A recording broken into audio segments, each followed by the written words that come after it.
So far, we have discussed how to create IAM users, and also we have created our first IAM user, that is the admin user, in the last session. And now we know how to create IAM users. So whenever you create users, they can also be combined into a single or different groups. So let's create a group. And before that, I would like to mention that I have already created 5 users and I haven't attached any policies to them yet.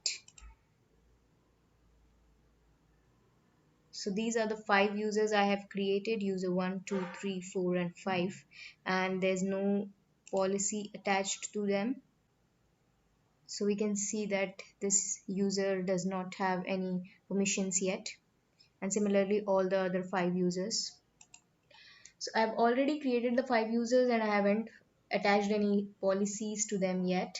So let us say all of them needs to be given identical access. So one way of doing this would be attaching policy to each of them separately. And the other way is to place them under a single group and then attach the policy to that particular group. So we'll go with groups. So let us create a group and let us name it as tech assembler and click on next. And now it will ask me for the policy I need to attach to the group, and now say I just want this to access EC2 only. I'll give full access to EC2, that is Amazon EC2 full access, and click on next and then create the group. So we can see that our group has been created with 0 users and it has the permissions of only EC2 service. So now this policy basically tells you that you can only have access to EC2 service on the management console and no other services. Now whichever user I will be putting into this group will be having this access. Let me select the 5 users I have created into this group. So we'll go to groups and select the tech assembler group and add users to the group. So now I can see that the users I have created are listed, and I'll select the 5 users I have created and add them. So here now you can see that the number has increased from 0 to 5 and we have added the 5 users I've created. So we have successfully added all these to tech assembler group. Now let us log out and check logging in using any of the users, that how does it works. But before that I need to have the link from which I'll be logging into this console, because users use different links, and for that we'll be going to IAM.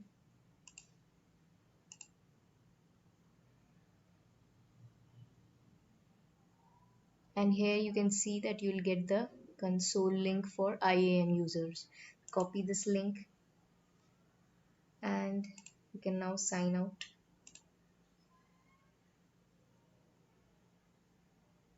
And instead of this one you can use the one you have copied.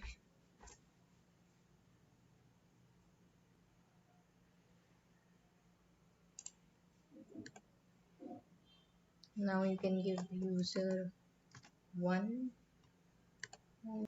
its password and try signing in. So here we are signed in, and since we have attached the policy which says that it has only EC2 access, so let us go and check for that. And yes, we can see the dashboard. Since we do not have any running instances yet, so we cannot see any here. Now let us check for the other services whether we can access other services. Let's see for S3.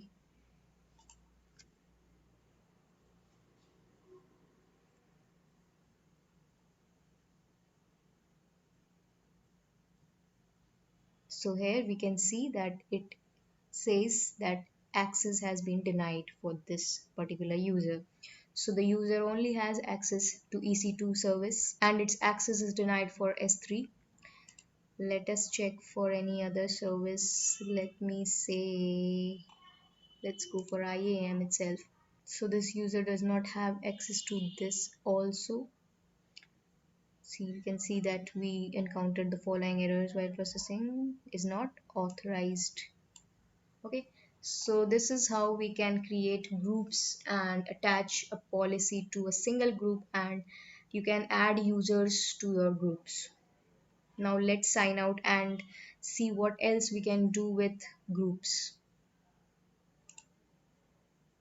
So far we have seen that our group, that is tech assembler, has access only to EC2 service, and let us now try detaching the policy which is attached to this group.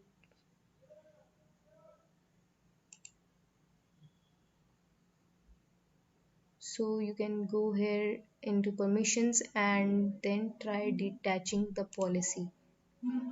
So are you sure you want to detach policy Amazon EC2 full access from group tech assembler? So yes, I want to do that, and this is detached. And now let us try logging in these users.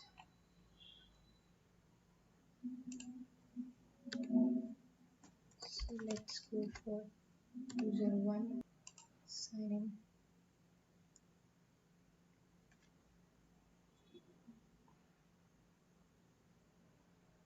Now let us check for EC2.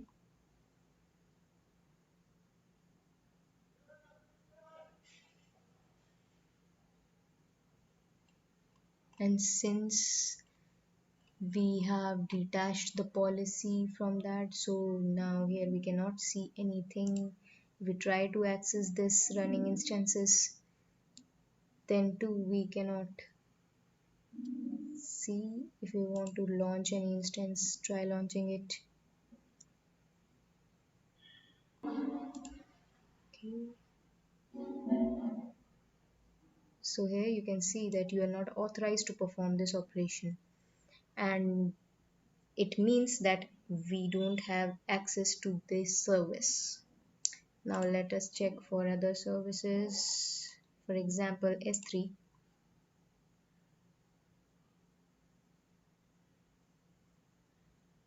So yeah, we don't have access, access is denied. That's how we can detach any policy from a particular group. Now let us play around with groups more. I am again logged in as root user, and let me try to explore more over groups in IAM.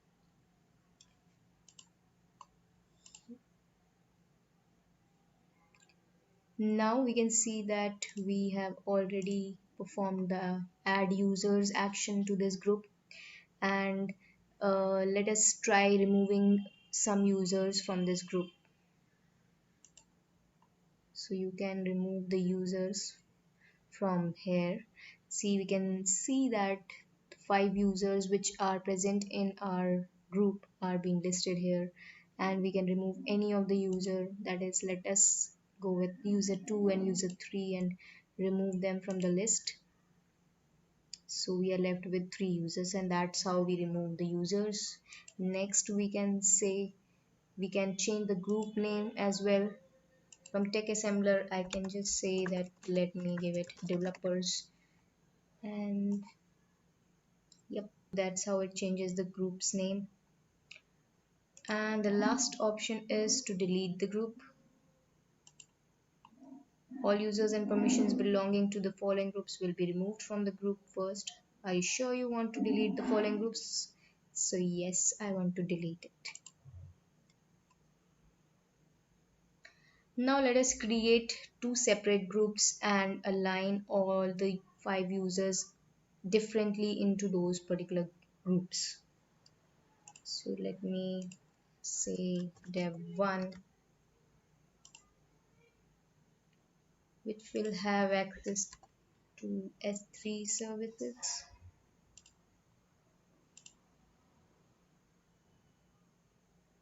and dev2 has access to, let me say, EC2 services.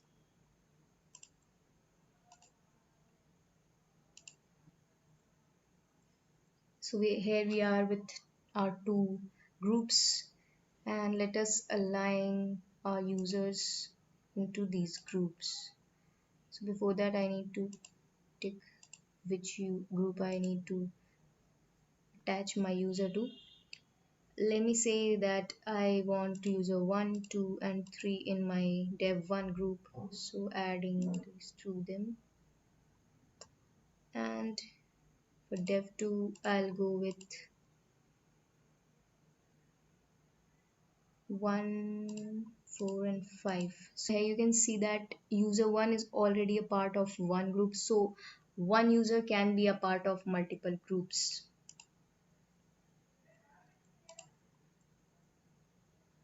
So yes, if you go inside this, so you can see that user 2, 3 and 1 are being listed in this group. Permissions which user 1, 3 and 2 has are is that it has the access to S3 service. Similarly, if I go to dev2, I'll see that it has access to EC2 and the users 1, 4 and 5 are being listed inside it. Now I can say that my user 1 is a part of both those groups, so it has access to S3 as well as EC2. So if I go individually and check my user 1's permissions, there I can see here I can see that it is a part of groups 1 and 2, and for permissions it has access to both S3 and EC2. So that's how we play with groups.